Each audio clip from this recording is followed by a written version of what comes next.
తర్వాత ఇప్పుడు మీరు స్కూల్ మళ్ళీ ఎప్పుడు పెట్టినా ఎక్కడ పెట్టినా ఒరిజినల్గా మీకున్న ఆ టాలెంట్ వల్ల మీరు మళ్ళీ వాళ్ళతో కృష్ణుడు వేషం వేశారు, వెంకటేశ్వర స్వామి వేషం వేశారు. అవన్నీ మీకు యాడ్ అవ్వలేదండి? యాడ్ అవ్వలేదండి. గోదావరి పుష్కరాల్లో చేశాను, బ్రహ్మోత్సవాల్లో చేశాను. ఇప్పుడు గ్రహణం సినిమా చేస్తే ఒక ప్లస్ పాయింట్, టర్నింగ్ అవుతుంది లైఫ్ అని అనుకున్నాను.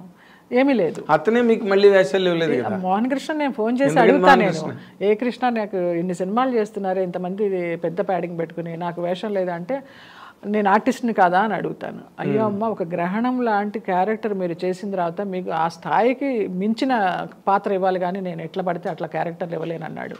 ఇక నేను కామ్ అయిపోయినా. కరెక్టే కదా, ఒక రకంగా నవ్వాలా ఏడవాలా తెలియదు. ఓ పక్కన పొగినట్టుంది, ఇంకో పక్కన అవకాశం రాలేదు. తను అలాంటి క్రియేషన్స్ ఉన్న డైరెక్టర్స్ తలుచుకుంటే చేయొచ్చు, ఒక పాత్ర సృష్టించవచ్చు. ఆయన భరణి గారిని కంటిన్యూ చేశారు అలాగే, కానీ నాకు ఇవ్వలేదు. తర్వాత మాయాబజార్లో ఇచ్చారు, కానీ చిన్న క్యారెక్టర్. మన ఎస్పి బాలసుబ్రహ్మణ్యం గారితో ఆ క్లైమాక్స్లో వస్తాను. భూమిక మన ఆనందరాజా చేసిన మాయాబజార్ చేశాను. గ్రహణం తర్వాత మార్పు వస్తుంది అనుకున్నాను, భరత్ అనే నేను తర్వాత మార్పు వస్తుంది అనుకున్నాను, రాలా. జడ్జెస్ లాయర్స్ వచ్చినాయి కానివ్వండి, మళ్ళీ ఆ స్టేచర్కి తగ్గ క్యారెక్టర్స్ రాలేదు. అంటే మీ వైపు నుంచి ఏమైనా, అంటే నార్మల్గా ఫ్యామిలీ రిలేషన్స్, ఒక కాంటాక్టు అందరితోనూ? ఆ మేకప్ తీసి ఇంటికి వచ్చానా, నా ప్రపంచం నేను. మరి ఇది ఒక వ్యాపార ప్రపంచం కదండి, అసలు. మన వాళ్ళు అంటారు కదా, సినిమా ఇండస్ట్రీలో ఒక సేయింగ్ ఉంది కదా, out of mind is out of sight అని, లేదా out of sight is out of mind. మరి అది మీరు మెయింటైన్ చేయకపోవడం అన్నది మీ పొరపాటు కాదా?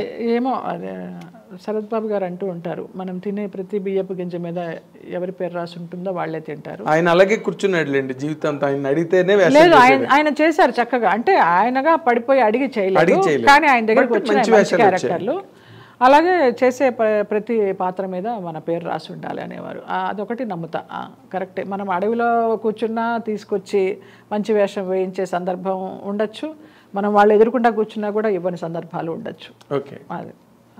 సో మీ జాతకం ప్రకారం ఇంకా ఫ్యూచర్లో మీకు మంచి దశలు అవన్నీ ఉన్నాయని చెప్పారండి మీ జ్యోతిష్కులు? అసలు ఇప్పుడు జ్యోతిష్కుల్ని సంప్రదించడమే మానేశారా? మీ నక్షత్రం ఏంటి? అసలు నాకు జాతకమే లేదు. అసలు ఆ జాతకం కూడా రాయించాలి అమ్మ నాన్న పుట్టినప్పుడు.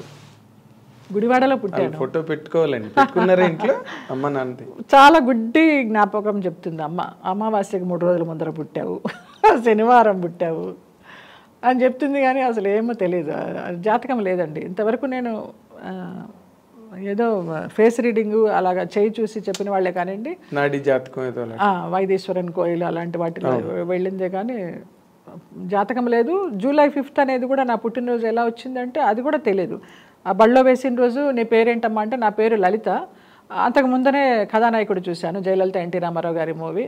ఆ నాన్న లలిత అని చెప్పబోతుంటే నేను జయలలిత అని చెప్పాను, అలాగే జయలలిత అయ్యాను. ఆ జూలై 5th అనే డేట్ ఎలా వచ్చిందో తెలియదు, కానీ అది చిన్నప్పటి నుంచి ఆ సర్టిఫికేట్లో జూలై 5th ఉంది, కానీ జాతకం లేదు. ఓకే, అంతే. అసలు వండర్ఫుల్ అండి మీ ఫ్యామిలీ, అసలు మామూలు వంశం కాదు. అన్నలకి అక్కలకి అందరికీ ఉంది జాతకం, నాకే లేదు.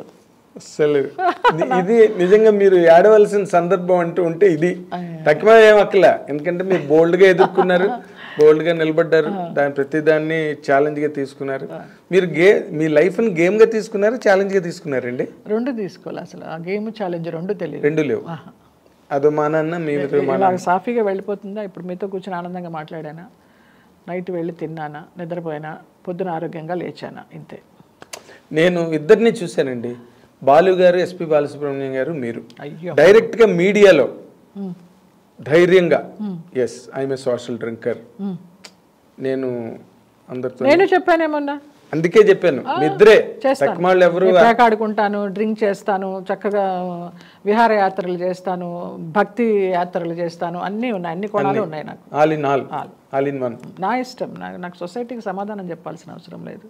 నా జీవితం, నా ప్రశాంతత, నా ఇష్టం. ఉన్నది చిన్న జీవితం, అది అనుభవించు. నేను ఇందాక అన్న పాయింట్ వేరేగా తప్పిపోయిందండి.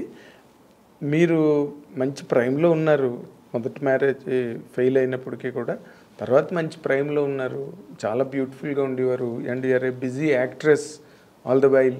పోనీ ఏదో మీరు నాన్ ప్రొడక్టివ్ కాదు, ప్రొడక్టివ్గా మంచి కెరీర్లో ఉన్నారు. ఎవరు మీకు ప్రపోజ్ చేయలేదండి? లేదు, ప్రపోజ్ చేయడాలు, పెళ్లి చేసుకుంటానని ప్రపోజ్ చేసే మహానుభావులు ఎవరు దొరకలేదు. ఉంచుకుంటామని వచ్చిన వారే కానీ ఉంచుకుంటామని అడిగారు, చాలామంది అడిగారు. ఉంచుకోవడాలు నాకు వద్దు నాయన, మీరే ఉంచుకోండి, నన్ను ఇలా వదిలేయండి అని చెప్పాను. Okay okay. సో ప్రతి దాన్ని మీరు ఎంత న్యూట్రల్గా, ఎంత వేదాంతపరంగా తీసుకుని ఈ లైఫ్ని, అంటే మీ జీవితం దగ్గర నుంచి ఎవరైనా ఈ రోజున మీ తోటి నటినట్లు కానీ నూతన తరం కానీ నేర్చుకోవాలంటే ఏం నేర్చుకోవాలండి? నేను ఎవరిని నేర్చుకోమని చెప్పనండి. నేను ఎవరికి రోల్ మోడల్ కాదు. మీరు ఒక రకంగా రోల్ మోడలే, మీరు కాదన్నా కూడా. ఎలా అంటే ఎన్ని షాక్స్ వచ్చినా, ఎన్ని సెట్ బ్యాక్స్ వచ్చినా, ఎన్ని ఇబ్బందులు ఎదురైనా కూడా మీరు స్టడ్ ఫాస్ట్గా, రాక్ స్టడీగా కెరీర్లో నిలబడ్డారు. ఈ రోజున మీరు ఏదో ఒక శక్తి నన్ను నిలబెట్టింది నాగేంద్ర. నాకుగా నేను నిలబడాల. అది నేను చేసుకున్న పుణ్యమా, పూర్వజన్మ సుకృతమా, నా మంచితనమా ఏది తెలియదు నాకు. అందరూ బాగుండాలి, అందులో నేను ఉండాలని అనుకునే మనిషిని. నాకున్నా లేకపోయినా, ఉంటే ₹1 దానం చేస్తాను, లేకపోతే ఒక ముద్ద పెట్టి పంపిస్తాను, భోజనం అన్నా చేసి వెళ్ళండి అని. అది నాకు జన్మతః నా తల్లిదండ్రి నేర్పిన సంస్కారం, అంతే. అదొకటి నాకు నేర్పించారు వాళ్ళు. కానీ ఇప్పటికి కూడా తల్లిదండ్రులను తలుచుకుని, అయ్యో వాళ్ళకి ప్రతి సంవత్సరం వాళ్ళకి ఆబ్దికాలు పెడతాను. అన్నయ్య వాళ్ళ ఇంట్లో పెడితే నేను వెళ్ళి దగ్గరుండి పెట్టిస్తాను, నేనే ఖర్చు పెడతాను. బంగారాలు మీ అర్థం, అసలు ఆ విషయంలో డౌటే లే నిజంగా. అయితే నన్నిది అదేనండి, ఇందాక మీరు అన్నమాటకి నాకే మనసు చిక్కుమనిపించింది. ఇది ఉంచుకుంటామని అడిగారు. అవును అవును. అది అలాంటి రిలేషన్స్లో మీరు ఎక్కడైనా నలిగారండి? నేను నలగలేదండి అస్సలు. చాలా అదృష్టవంతురాలి నేను నలగలేదు. దూరంగా ఉన్నారు. నాకు తల్లిదండ్రులు పెద్ద ఎంకరేజ్ చేయాలి. ఈ పెళ్ళి అయిపోయింది కదా, నీకు తోడు కావాలి కమ్మా, ఇంకో పెళ్లి చేసుకో అని.